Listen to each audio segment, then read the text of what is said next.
அஸ்வினோட place அப்படிங்கிறது ஒவ்வொரு மேட்ச்க்கு முன்னாடியுமே கொஸ்டினபிளா இருந்துகிட்டே இருக்குது. நிறைய விமர்சனங்கள் அவரை சுத்தி இருந்துகிட்டே இருக்குது. இந்த மேட்ச்ல அவர் 11ல இருப்பாருன்னு நினைக்கிறீங்களா? இருந்தா ப்ரூவ் பண்ணி காமிப்பாரா? இருப்பாருன்னு நினைக்கிறேன் ஸ்ரீராம். 2 காரணங்கள் இருக்கு.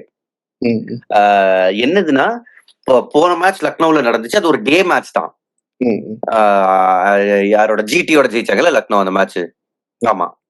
சோ அந்த மேட்ச்ல 10 ஓவர் பேட்டர்ஸ் வந்து ரூல் பண்ணாங்க. அடுத்த 10 ஓவர்ஸ் 2 இன்னிங்ஸ்லயும் போலர்ஸ் நல்லா பண்ணாங்க.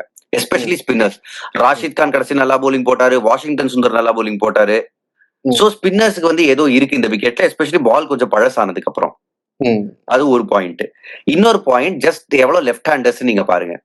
உங்களுக்கு வந்து டாப்ல ரிஷப் பண்ட் அப்படி என்ன மார்ஷ் அவைலபிளான்னு தெரியல. அவர் ஆஸ்திரேலியா போயிருக்காருன்னு நான் கேள்விப்பட்டேன். ம். பர்சனல் ரீசன்ஸ்க்காக. சோ அவர் அவைலபிள் இல்லைன்னா பந்த் மறுபடியும் ஓபன் பண்ணாருன்னா அங்க ஒரு லெஃப்ட் ஹேண்டர் இருக்காரு.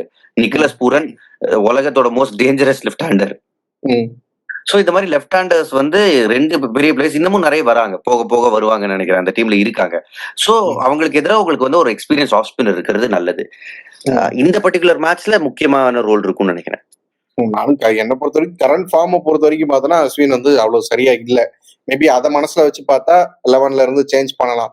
பட் இப்போ அந்த மேட்ச் அப்ஸ் படிலாம் பார்த்தோம்னா இந்த மேட்ச்ல நீங்க சொன்ன மாதிரி நிறைய லெஃப்ட் ஹேண்டர்ஸ் இருக்கிறாங்க. நம்ம வந்து இங்க வந்து அஸ்வின் இல்லை அப்படின்னா நம்ம ஜடேஜாவையும் நூர் அகமதையும் மட்டும் நம்பிதான் போக வேண்டியது இருக்கும். லெஃப்ட் ஹேண்டருக்கு லெஃப்ட் பவுலர்ஸ் வந்து எந்த அளவுக்கு சரியா இருப்பாங்க அப்படிங்கிற ஒரு சின்ன கொஸ்டினும் இருக்கும். அண்ட் இந்த பிட்ச்ல ஸ்பின்னர்ஸ் தாங்க பெட்டரா பண்ணிருக்காங்க லக்னோ பிட்ச். 10 ஓவர் சூப்பரா இருக்கு. பால் பழசானதுக்கு அப்புறம் ஸ்பின்னர்ஸ்க்கு வேலை வருது.